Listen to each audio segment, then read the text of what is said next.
मित्रांनो नमस्कार. तुमचं माझ्या यूट्यूब चॅनलमध्ये स्वागत आहे.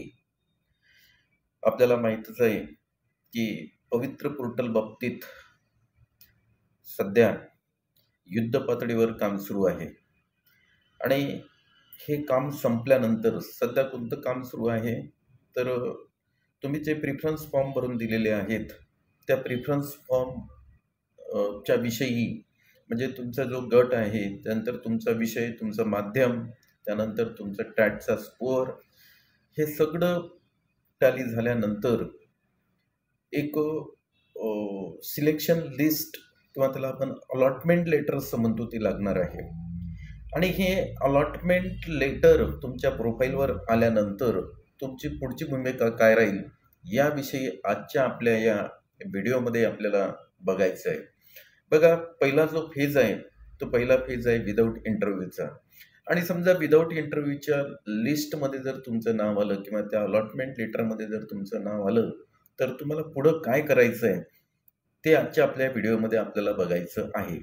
त्यासाठी एक फेब्रुवारीचा GR आहे मित्र हो, 2019चा तो GR मी इथं शेअर केलेला आहे की जे उमेदवार, जे शिक्षक उमेदवार आहेत, ज्या शिक्षक उमेदवारांचं अलॉटमेंट लिस्टमध्ये नाव आलेलं आहे त्यांची पुढची प्रोसेस आहे त्यांचं डॉक्युमेंट व्हेरिफिकेशन्स. आणि त्यांचं डॉक्युमेंट व्हेरिफिकेशन्स दोन प्रकारे केल्या जाते. एक, जर त्यांची नियुक्ती जर स्थानिक स्वराज्य संस्थेमध्ये झाली असेल तर मग स्थानिक स्वराज्य संस्थेमध्ये ज्या शाळा येतात त्या शाळा येतात मित्र, जिल्हा परिषदच्या शाळा येतात, नगर परिषदच्या शाळा येतात आणि महानगरपालिकेच्या शाळा येतात. समजा आपली जिल्हा परिषदच्या शाळेमध्ये अलॉटमेंट लेटर आपल्याला मिळालेलं आहे ना, आपल्याला जे काही अलॉटमेंट आपली झालेली आहे ते जिल्हा परिषदच्या शाळेमध्ये झालेली आहे. मग जिल्हा परिषदच्या शाळेमध्ये तुमची जर समजा अलॉटमेंट लेटरनुसार म्हणजे तुम्हाला जर तिथं नियुक्ती मिळत असेल तर पुढचं कार्य म्हणजे तुमचं डॉक्युमेंट व्हेरिफिकेशन्स आहे. आणि डॉक्युमेंट व्हेरिफिकेशनसाठी तुम्हाला कागदपत्राची तपासणी तिथं करून घ्यावी लागते. आणि ही कागदपत्राची तपासणी करण्यासाठी तुम्हाला कोणाकडे जावं लागेल, त्याची कमिटी काय आहे ते आज आपल्याला बघायचं आहे. बघा, इथं जो मुद्दा क्रमांक 10 आहे त्या मुद्दा क्रमांक 10 मध्ये कागदपत्राची तपासणी शिक्षण सेवकपदी निवड झालेल्या उमेदवाराच्या नियुक्तीपूर्वी त्याच्या शैक्षणिक व व्यावसायिक प्रमाणपत्राची पडताळणी खालील समितीमार्फत करण्यात येईल. त्यासाठी मित्र त्यांनी एक समिती नेमलेली आहे आणि त्या समितीमध्ये कोण कोण राहतो ते आज आपल्याला या व्हिडिओच्या माध्यमातून बघायचं आहे. म्हणजे हे केव्हा होणार आहे प्रोसेस माहित आहे का? आता अलॉटमेंट लेटर येतील. अलॉटमेंट लेटर म्हणजेच स्थानिक स्वराज्य संस्थेमध्ये जेव्हा तुमचं नाव येणार आहे अलॉटमेंट लेटरमध्ये तेव्हा ती 1:1 आहे. आणि 1:1 असल्यामुळे तुमची शिक्षण सेवकपदी निवडच झाल्याचा तो प्रकार होतो, कारण ते विदाऊट इंटरव्ह्यू असल्यामुळे. मग पुढं काय करायचं आहे तर पुढं तुम्हाला एका समितीच्या समक्ष जायचं आहे आणि त्या समितीच्या समक्ष जाऊन तुम्हाला तुमच्या प्रमाणपत्राची पडताळणी करून घ्यायची आहे. मग ही समिती, या समितीमध्ये कोण असते हे सुद्धा आपल्याला माहीत असणं मित्र आवश्यक आहे. बघा, जिल्हा परिषदच्या शाळांसाठी खालीलप्रमाणे समिती राहील. अ मध्ये दिलेलं आहे त्यांनी. याच्यामधला जर अ भाग बघितला तर जिल्हा परिषदच्या शाळांसाठी खालीलप्रमाणे समिती राहील. नंबर 1 आहे मुख्य कार्यकारी अधिकारी, हे त्या समितीचे अध्यक्ष राहतील. त्याच्यानंतर दुसऱ्या 2 नंबरवर त्यांनी दिलेलं आहे समाज कल्याण अधिकारी, ते त्याचे सदस्य राहणार आहेत. आणि शिक्षणाधिकारी प्राथमिक हे सदस्य सचिव असतील. अशी ही कमिटी राहणार आहे. आणि ही जी कमिटी आहे ही कमिटी तुमच्या डॉक्युमेंटचं व्हेरिफिकेशन करणार आहे.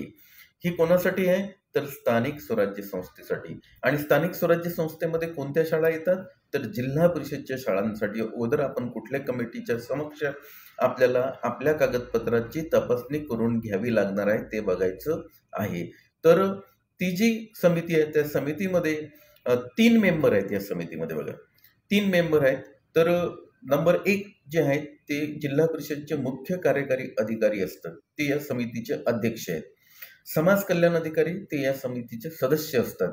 आणि शिक्षणाधिकारी प्राथमिक हे या समितीचे सदस्य सचिव आहेत. हे जिल्हा परिषदच्या बाबतीत मी सांगतोय तुम्हाला, हा GR सांगते आहे. त्याच्यानंतर महानगरपालिकेच्या शाळांसाठी खालीलप्रमाणे समिती राहील. समजा एखादे जे शिक्षक उमेदवार आहेत त्यांची निवड जे आहे ती महानगरपालिकेमध्ये झाली. मग महानगरपालिकेमध्ये त्यांची जर निवड झाली असेल तर त्यांनी डॉक्युमेंट व्हेरिफिकेशनसाठी किंवा आपल्या कागदपत्राची तपासणी करण्यासाठी कुठं कॉन्टॅक्ट करायचा हे त्यांना माहीत पाहिजे.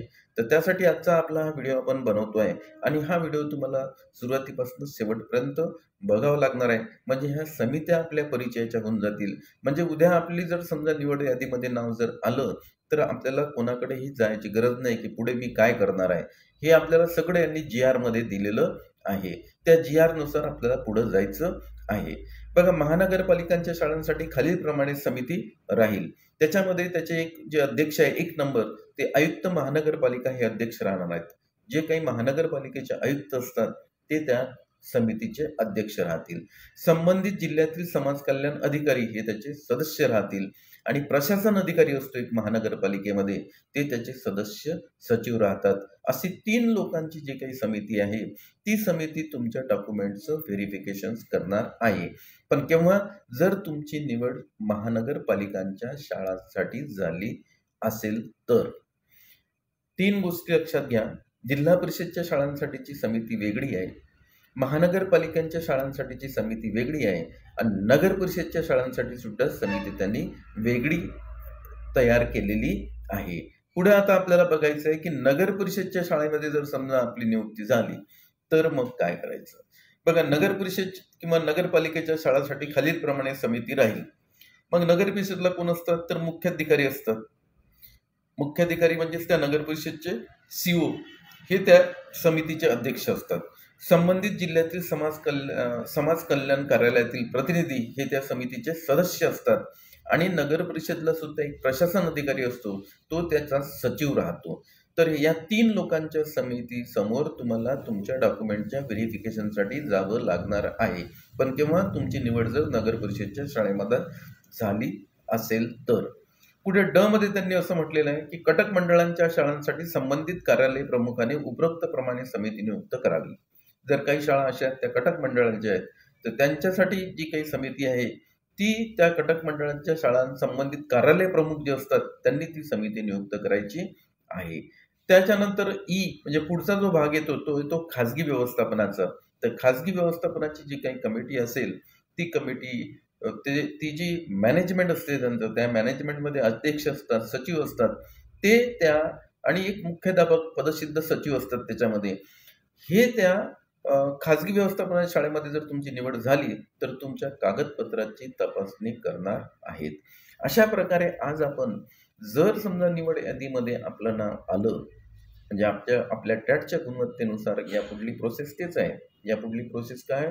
तर निवड यादी लागणार आहे. निवड यादीमध्ये जर समजा आपलं नाव आलं तर आपण पुढं काय करायचं त्याविषयी आपण आजच्या व्हिडिओमध्ये जाणून घेतलेलं आहे. मी तुम्हाला आजच्या व्हिडिओमध्ये सांगितलेलं आहे की डॉक्युमेंट व्हेरिफिकेशनसाठी आपण कुठं जायला पाहिजे.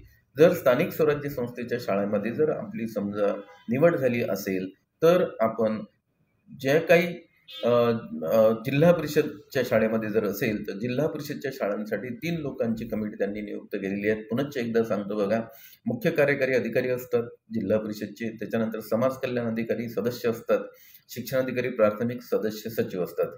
ही जिल्हा परिषदच्या शाळेची डॉक्युमेंट व्हेरिफिकेशन कमिटी आहे.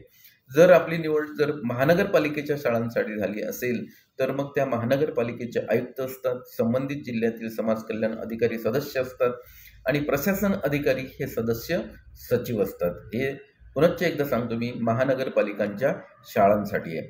जर आपली नियुक्ती समजा किंवा आपली निवड नगर परिषदच्या शाळेसाठी झाली असेल तर मग संबंधित नगर परिषदचे मुख्याधिकारी हे त्या समितीचे अध्यक्ष असतात. त्या जिल्ह्यातील समाज कल्याण त्या म्हणजे संबंधित जिल्ह्यातील समाज कल्याण कार्यालयातील प्रतिनिधी हे सदस्य असतात आणि प्रशासन अधिकारी हे सदस्य सचिव असतात मित्रांनो. आणि कटक मंडळ असेल तर संबंधित जे काही कार्यालय प्रमुख आहेत त्यांनी 3 लोकांची जी काही कमिटी आहे ती त्यांनी तयार करावी आणि ती कमिटी डॉक्युमेंट व्हेरिफिकेशन्स करणार आहे. तर आजच्या आपल्या या व्हिडिओमध्ये जर समजा मित्रो टॅटच्या गुणवत्तेनुसार आपलं जर समजा अलॉटमेंट लेटर्समध्ये जर नाव आलं तर आपण पुढं काय करायचं, या डॉक्युमेंट व्हेरिफिकेशन्स करण्यासाठी कुठल्या कमिटीकडे जायचं, आपण त्याच्याविषयी आपण माहिती घेतलेली आहे.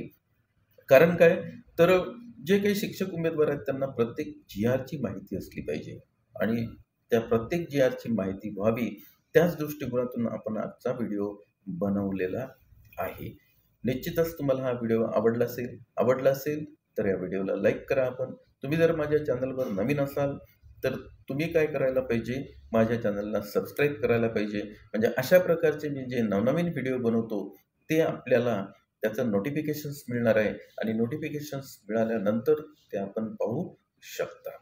तर आजच्या या मीटिंगमध्ये, आजच्या या चर्चेला इथं मी फुल स्टॉप देतो. पुन्हा आपली भेट नंतरच्या व्हिडिओमध्ये होईल. धन्यवाद.